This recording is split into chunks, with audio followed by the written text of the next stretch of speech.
I should have taken the Uber.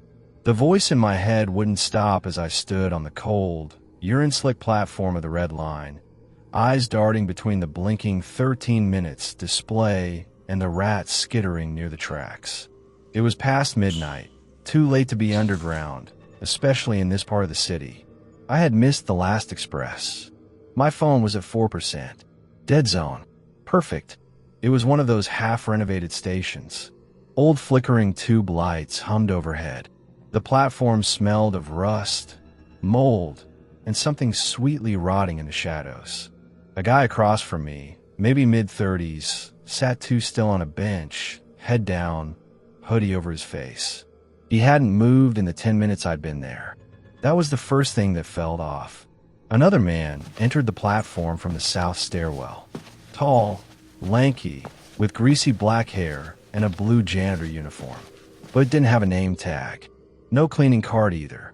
Just a worn duffel bag in one hand and what looked like a folded tarp in the other. He stopped halfway down the platform and looked directly at me. Not a glance. A look. Lingering. Evaluating. I instinctively stepped back, closer to the wall, suddenly too aware of how alone I was. Except for the still man on the bench, who still hadn't moved. At all.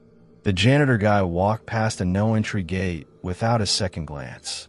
He dropped his bag by the locked maintenance door, looked around, and knocked on it. 3 slow knocks. Nobody answered. He waited. I was about to call the emergency intercom when the bench guy suddenly stood up. Still no face. Just that hood and silence. He walked slowly toward the janitor, then turned and glanced at me. They knew each other. Every muscle in my body tensed. I felt a damp patch spreading under my arms. I slowly reached into my coat, pretending to check my phone, but I was really just trying to press the emergency alert shortcut. My phone died. The 2 men exchanged a few words, too quiet to hear, but then the janitor pointed at me. I didn't wait to find out more. I turned and walked toward the north stairs. Not running. Not yet. But fast enough that I hoped they'd take the hint. Then I heard it. Footsteps. 2 sets. I picked up the pace. Took the steps 2 at a time. At the top was a chain-link gate. Padlocked. What? That exit had been open earlier. I rattled it hard. Nothing. I turned around, and there they were. At the bottom of the stairs. Looking up. No words. Just silent, focused watching. I backed down slowly, pretending I was calm. Thinking. No security guard. No other exits. Only one way out. The train. When I got back to the platform, a new person had arrived. A woman in a beige coat. Maybe late 20s. I rushed over to her, trying not to sound crazy. Hey, listen, I think those guys are following me. Something's not right. Can we just wait for the train together? She looked at me, blinked, smiled thinly, and then she said, "You shouldn't be down here alone." Her pupils were huge. Her voice flat, practiced. She was with them. My stomach dropped. This wasn't random. This was organized, deliberate, a setup. The janitor walked over and unzipped the duffel bag.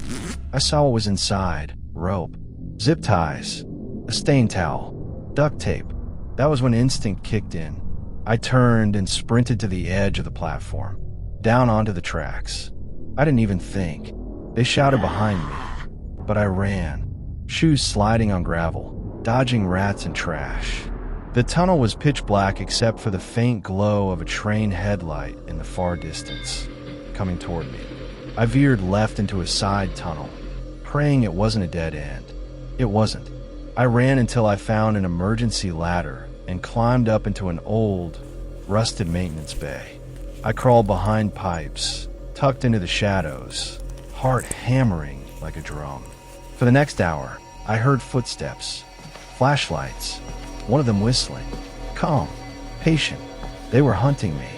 Eventually, the sound of a train masked their voices. I stayed hidden until I was sure I was alone. I emerged, covered in grime and blood from a scraped knee, and walked the tracks until I found a ladder that led to a street grate. I emerged into the freezing night somewhere near 56th Street, coughing, shaking, half limping. No one believed me at the police station. No bodies were found. No working cameras. They said I must have panicked and imagined it. But I know what I saw, and I never take the subway after dark now. I always hated the silence between stops. That long, cold stretch of humming metal when the subway tunnels swallowed the world whole. No phones, no signals, just dim lights flickering above plastic seats and the distant rattle of something you hope is just the tracks. I was on the 2:17 a.m. train from Manhattan, heading back to my apartment in Brooklyn after covering a double shift. Too tired to think, but too wired to sleep, I was the only one in my car. Or so I thought. I noticed him around Chambers Street. He boarded through the middle doors, hands shoved deep into a hoodie that looked soaked in something dark. Not just dirty wet. He didn't make eye contact, but I felt his stare like a blade scraping the back of my neck. He didn't sit, just stood, dead center of the car. Every time the train rocked, he adjusted slightly, staying upright like a scarecrow rooted to the floor. His breathing was loud, slow, then fast, then slow again. I pretended not to notice, staring at a faded ad about bed bug extermination like it was the Mona Lisa. Then he laughed, low at first, then deeper, like something inside him was trying to crawl out through his throat. I shifted in my seat, pulled my phone out. No signal, of course. "Cold night," he said suddenly. His voice was hoarse, but clear, sharp. I looked up, offering a nervous smile. "Yeah, freezing. Know what keeps you warm," he said. "Blood." I froze. He stepped forward, slowly, like he was testing the ground. "Used to be a butcher," he said, his fingers twitching near his waist. "Got used to cutting. Got good at it." I forced a chuckle. "Okay, man, good one." I'm not joking.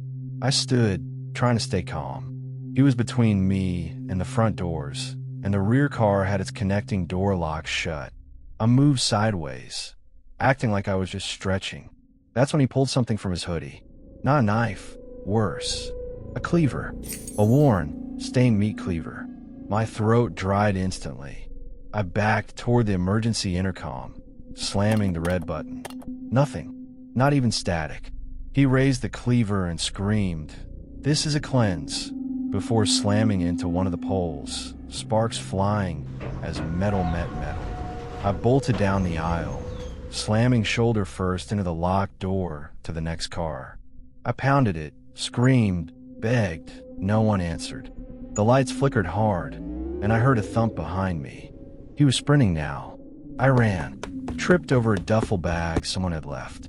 Face met floor. My nose burst with pain, metallic taste rushing into my mouth. I looked back. He was 2 seats away, swinging the cleaver down. Instinct kicked in. I rolled under the seat, narrowly dodging the blade. He screamed, hacking at the bench as sparks flew. Foam and plastic shredded around me. The train screeched to a stop. Doors hissed open, but not mine. Only the opposite doors unlocked. On the other side of the platform, a maintenance exit. The universe's cruel joke. I launched toward the window and slammed it with my elbow. Cracks spidered through the glass. Again. Harder. He grabbed my ankle. I kicked back, hip bone.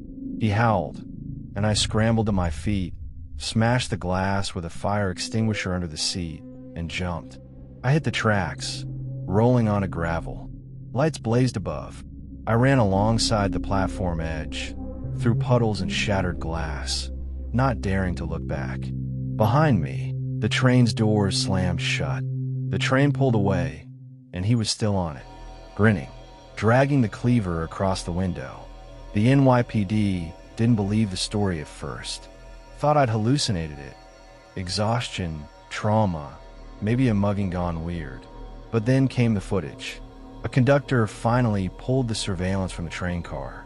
No ID, no trace, no prints. Just a man in a soaking hoodie with a cleaver, smiling directly into the camera before it cut to static. They never caught him. Now I only take cabs after midnight.